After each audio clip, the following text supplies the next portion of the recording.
The ultimate goal of most financial planning is to make work optional. For some, that means retirement as soon as possible. For others, that means retaining the freedom to work as long as they choose, with a large safety net in place in case they ever wake up one day and say, "That's it, I'm done." I find 5 wants common to anyone who desires this kind of financial freedom at some point in the future. My thanks to advisor Art Sanger for helping me to identify these. Here they are. Number 1, income. Now, this one might seem pretty obvious. You go to work every day so that you can earn an income. When the work stops, the earned income stops as well. So task number 1 is to replace your earned income with some combination of Social Security or pensions or withdrawals from retirement plans and other assets. I refer to this as mailbox money, monthly. The second thing is liquidity. Monthly mailbox money is not sufficient to meet all your income needs in retirement. Just as when you were working, your retired self is going to need to buy things that cost more than 1 month's income can cover. Things like cars, vacations, a new roof, major dental work, home remodeling, to say nothing of health care costs. The third is safety nets.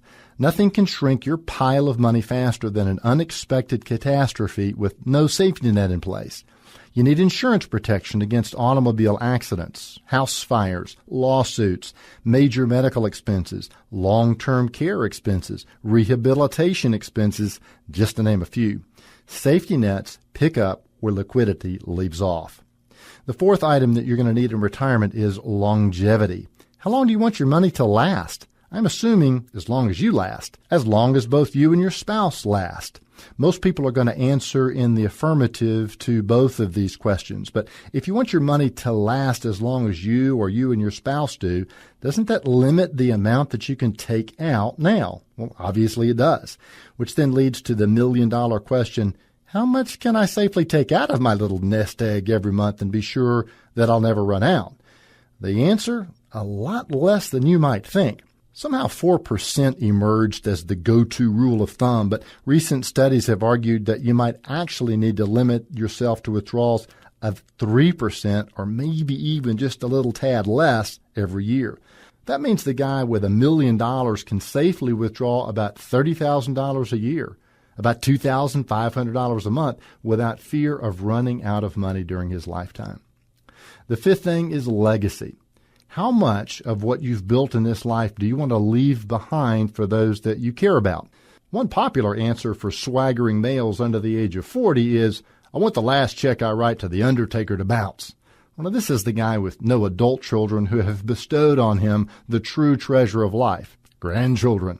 I have yet to meet the grandparent who wanted to leave his progeny nothing. These 5 financial retirement goals of income, liquidity, safety nets, longevity, and legacy are like North Stars lighting the way forward for your journey.